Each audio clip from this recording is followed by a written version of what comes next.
Salam sejahtera untuk kita semua.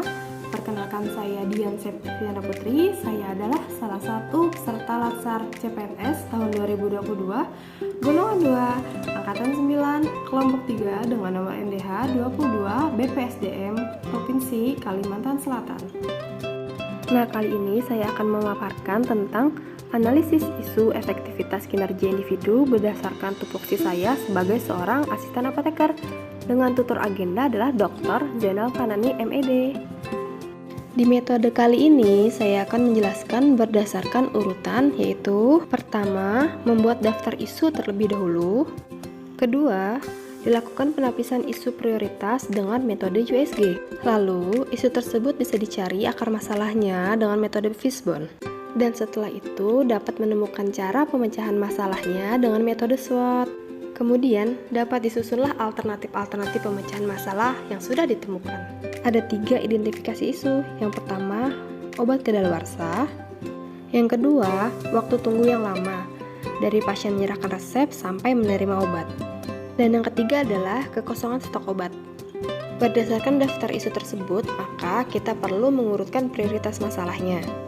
Kali ini, saya menggunakan penapisan isu dengan metode USG, yang merupakan salah satu cara menentukan urutan prioritas masalah dengan metode teknik scoring, di mana untuk scoringnya berskala 1 sampai 5. 1 sangat kurang, 2 kurang, 3 sedang, 4 besar, 5 sangat besar.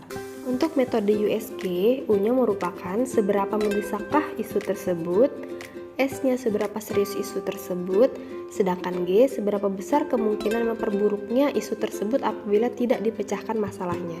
Nah, dapat dilihat dari tabel tersebut, saya menilai bahwa obat kedaluarsa merupakan isu utama yang harus dibahas karena ada efek kerugian yang dialami akibat adanya obat yang kedaluarsa tersebut. Dari isu utama yang sudah ditentukan, saya mencoba menganalisis akar masalah dari terdapatnya obat-obatan yang kedaluarsa tersebut menggunakan metode Fishbone. Dari faktor orang, contohnya adalah kurangnya tenaga kefarmasian, SOP penanganan kedaluarsa yang kurang optimal.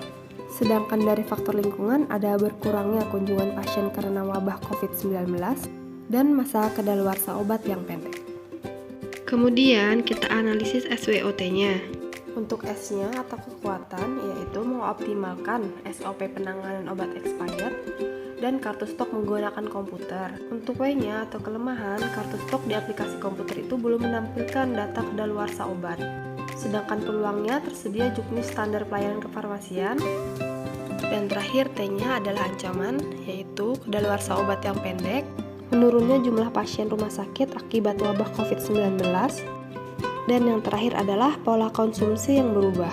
Alternatif pemecahan masalah yang pertama itu adalah rutin melakukan pencatatan kartu stok manual minimal setiap 1 bulan sehingga obat-obat yang expirednya mendekati lebih sering terpantau atau dapat terpantau. Yang kedua, pelabelan obat yang mendekati masa kedaluarsa sehingga kita dapat mengeluarkan obat tersebut terlebih dahulu daripada obat yang expired date-nya masih lama. Dan yang ketiga, mengkoordinasikan ke bagian pengadaan obat agar obat yang slow moving dan ED-nya pendek bisa dibatasi pengadaannya.